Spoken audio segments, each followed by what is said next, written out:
Hozirgi kunda hamma bolasi bilan individualni ishlayapti, kimdir uyda ishlayapti, kimdir yana qayerdadir nima qilib, kimdir lyonkka atletikaga beryapti, boshqa. Xullas hamma harakat qilyapti, bolasini futbolist qilaman deb, o'z bilganicha yoki trener bilan maslahatlashib qilyapti. Lekin mana lishni o'zimni boshimdan o'tgan va ko'rib 6 yildan beri shu bolalarni bolam bilan birga shuni o'rganib kelayotganim sababli bitta maslahat beraman. Bola 12 yoshgacha, 6 yoshda boshlaydimi, 5 yoshda boshlaydimi, iloji boricha futbol ko'proq o'ynash kerak. Sababi bola polida praktikaga mana individualniy trenirovkalarda bu как бы analitika bo'lsa, bu yoqda o'yinda praktika bo'ladi-da. O'sha analitikadan praktikaga o'tkazish kerak. Sababi bola agar ko'proq o'ynasa, o'sha trenirovkadagi narsalarni qilishga harakat qiladi-da.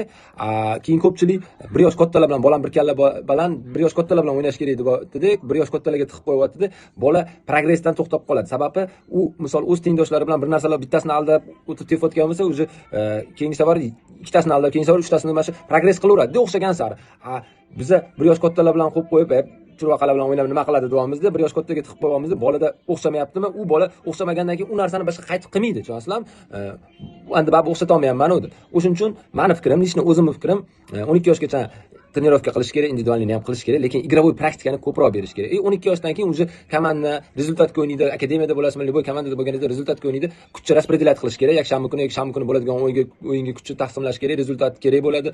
O'shuning uchun unda уже o'yinni bir haftada 1 marta yoki maksimum 2 marta o'ynasa bo'ladi. Ungacha 12 yoshgacha iloji bo'lsa har kuni ham o'ynatgan yaxshi menimcha. Meni fikrim bu. Trenerlar agar noto'g'ri gapirayotgan bo'lsam, izohda yozib o'tib ketinglar.